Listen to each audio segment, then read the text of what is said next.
in this whole process, like you said, it's seasonal. How do pricing vary? Like, where do we stand when we import flowers as India compared to other countries? Because you guys are an international chain, if you can throw some light on that. So historically, Holland used to be the biggest exchange, right? It still continues to be the largest organized exchange. Flowers from all over the world are traded on the exchange. So it's like a stock market, right, floor, which now has gotten converted to screens. But there are people who are sitting on the screens and booking products which actually are grown in various parts of the world. Oh. So first is because of having an international chain, we have a very strong dealer network, which means people who are dedicatedly buying for us. Then comes secondary question. So first is availability. For example, a planner has made a design saying, I need 70,000 tulips and I need orange tulips. It needs to look like a tulip garden.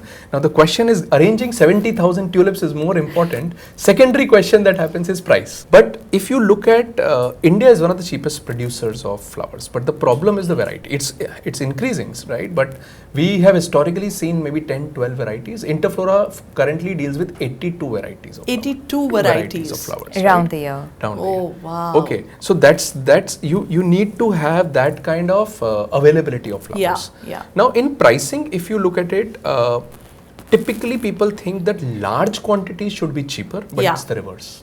Oh. Whenever you need very large quantity, you are technically eroding away certain farms, right, fully for a particular wedding, because you need the same color, you need the same palette, and you need the look to not be like an ombre look. It should just be a flat look in a color, right? So larger quantities become more expensive. Smaller quantities are easy to solve for.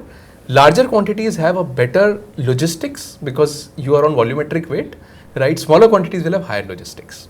So that's the dynamics you play with. And our weddings are just getting larger and larger by the day. And I think that's why it's very interesting, and probably I would like to tell that to the audience also, is that it's before they go and sell a design, it's important that they come and discuss back and say, hey, we might just be in a better position to recommend, do not sell tulips, sell something else, which is beneficial for the family, beneficial for them, as well as the price. Like flowers, unfortunately, it's tagged as expensive, but it's there.